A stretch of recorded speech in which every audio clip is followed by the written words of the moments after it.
today I'm going to talk about why I decided to take a minimalistic approach to my wardrobe. If you want to hear more, then keep on watching.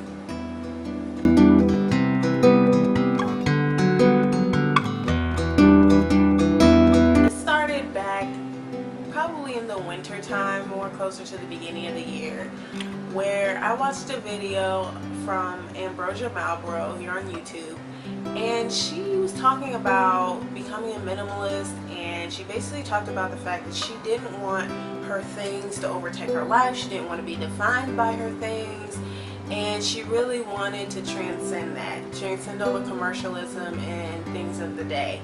And you know, I really agreed with that. I was like, that's such a great idea. I really, I was intrigued by that. And then she started talking about giving her clothes, and she has so many cute clothes, and I was like, oh my goodness, I couldn't do that. I mean, I like my clothes. Most girls do. So I was kind of like, well, okay, that's good for you, Ambrosia, but it's not for me. So I was like, okay, I put that in the back of my mind. Then fast forward a couple months, I was really wanting to get into blogging myself because I really thought, this seems like a fun thing to do, and a lot of people were telling me, oh, you have such a great style, you should start your own blog or something. And so, maybe I should, it seems like a nice hobby. And so I was thinking of people that I really wanted to kind of aspire to, people that inspired me, and one person that came to mind was Carly Bybel. And you may know her from the Fashion Bible or the Beauty Bible. She's really popular, really successful, and she's done very well for herself. And I had remembered her saying something about how she builds her blog posts or wardrobe pieces. It's basically she finds a piece that she really loves, and she makes an outfit that centers around that piece.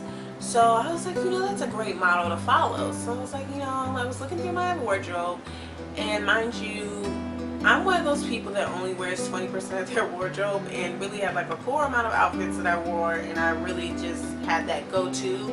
But most of the time when I looked in my closet, I just looked at like all these clothes and was like, I don't have anything to wear.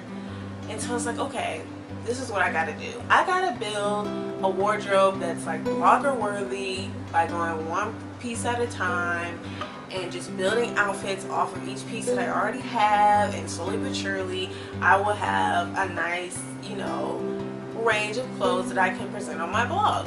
When I really got down to it and looked at what that really entailed, I realized it was going to be a lot of money that I didn't have. I'm in college, so I don't really have a huge income to just spend on clothes. So I kind of got discouraged, and I was like, I really want to blog, but I want to present quality content. I don't want to just put anything and everything on my blog. I want to put things on my blog that I would like to read. So I was like, well, maybe I'll just hold off on that until, my income comes up. But then somebody very close to me told me about this PayPal credit card, and I love eBay. I shop on eBay all the time, and they're like, you could totally just get this wonderful credit card that I have, and you can just buy whatever you want, and when your monthly statement comes in, all you have to do is pay the minimum balance. As long as you pay the minimum balance, you don't have any fees, you don't get any interest, it's cool. Just pay the minimum balance. And I was like, I thought about it, I was like, that sounds too good to be true. They're like, no, like, look at my bill. They show me their bill and everything. I was like, wow, this is amazing. I was like, I've never seen this before. Let me try this.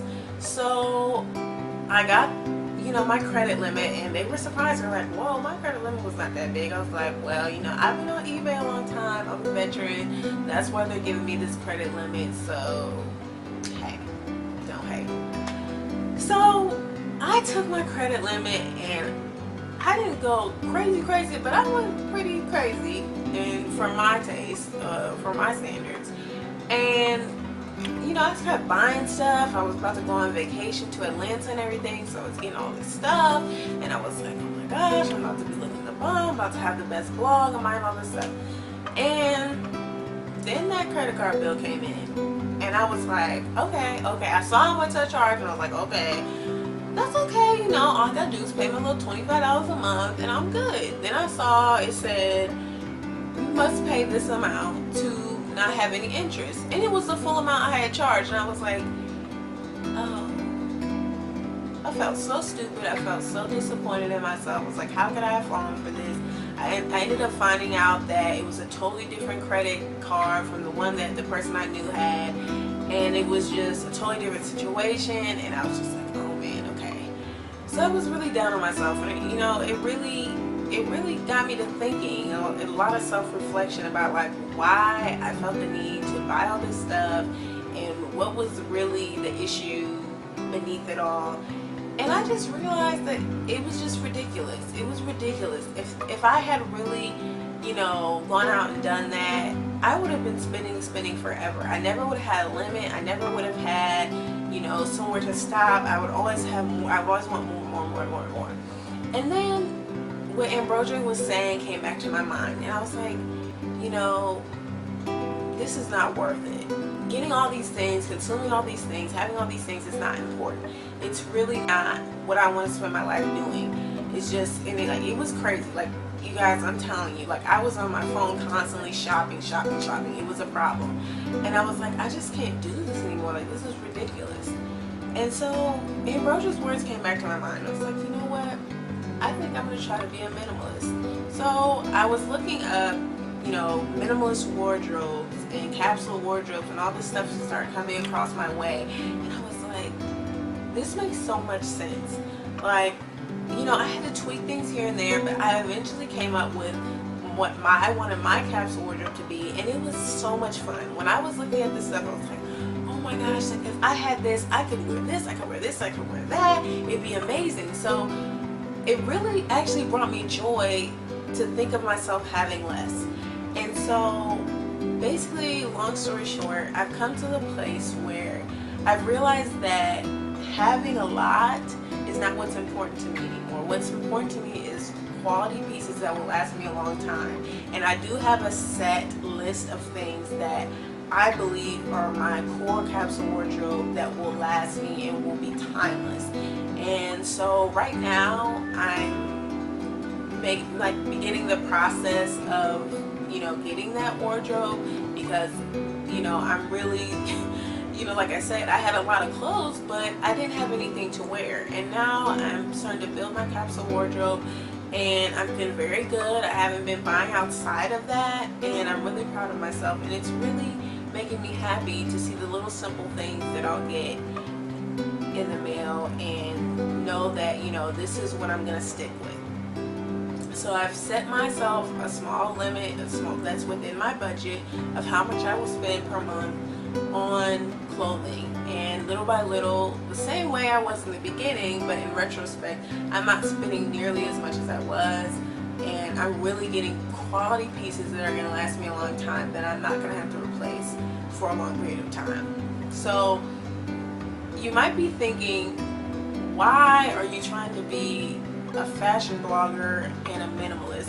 It's kind of like an oxymoron, because a lot of bloggers have a lot of clothing, a lot of stuff, because they want to have a lot of content, and I understand that. But I also think that having a good versatile wardrobe can actually be better in your favor in terms of on your wallet, and the fact that if you have things that are versatile that you can wear many different ways, you actually may be surprised at how many outfits you can come up with. So that's where I'm at right now, and I'm really happy about it. And also another thing I want to mention is I'm also thinking about cost per wear. I'm not just thinking about, oh my gosh, this pair of shoes is so expensive, I don't want to spend this much money on this pair of shoes. I'm thinking, how many times am I going to wear these shoes? How long are these shoes going to last me? And that's how I really think of my purchases nowadays. And when you think about it, if you wear it 50 times a year, it's $1 per wear. When you think about it that way, it's not as bad as when you think about, oh, this is, you know, a $50, $60, $70 pair of shoes. So that's another thing to keep in mind. So I do want to delve in deeper to this, but this is just an introduction because I'm just getting started with this. But if you want to learn more and you want to see more, I'm actually going to put up a vlog about this and me giving away the last of my clothing, and let you see that. So stay tuned for that.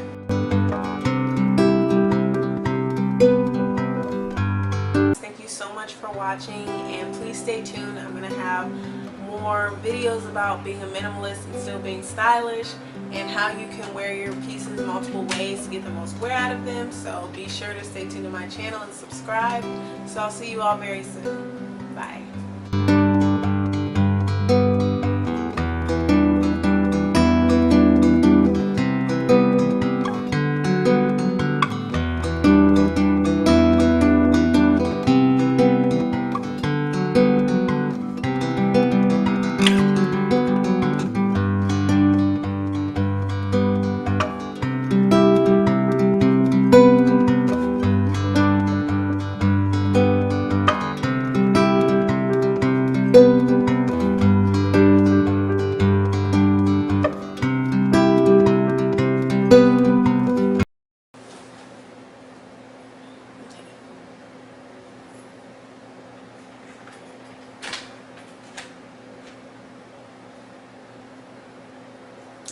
Hey everyone, so today, okay.